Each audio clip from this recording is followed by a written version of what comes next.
हमको जिस योनियों में 83,99,999 योनियों में भी हम जम के सोए, निद्रा भय और डर हमको जिस योनि में जन्म मिला उस योनि में सताता रहा।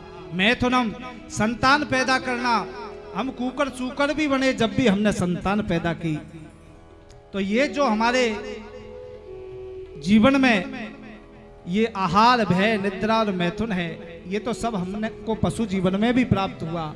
अब मानव जीवन मिला है तो मनुष्य जीवन में पाकर के हमको धर्म को धारण करना है। तो हमारे जीवन का धर्म क्या है? बोले सर्वे पुंसाम परो धर्मो यतो भक्ति रदोक्षजः। जीवन का परम धर्म है कि भगवान की भक्ति हमारे अंतःकरण में स्थापित हो। और भक्ति वो कैसी होनी चाहिए? बोले हेतु क्या, कोई हेतु नहीं होना चाहिए।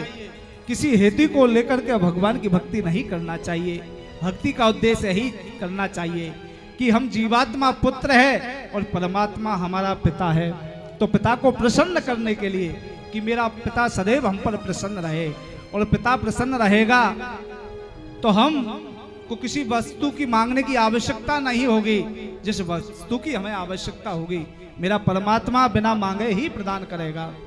तो सबै पुंसाम परो धर्मो यतो भक्ति रदोक्षजः। भक्ति बाधित ना हो।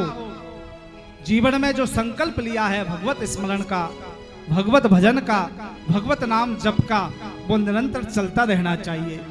लेकिन जीवन में दो स्थिति आ जाती है, एक सूतक की और एक सौर की। तो महाराज उस स्थिति में हम भगवान का भजन कैसे करें? तो भैया सूतक और जो सौर होती है वो तन को दोष लगता है।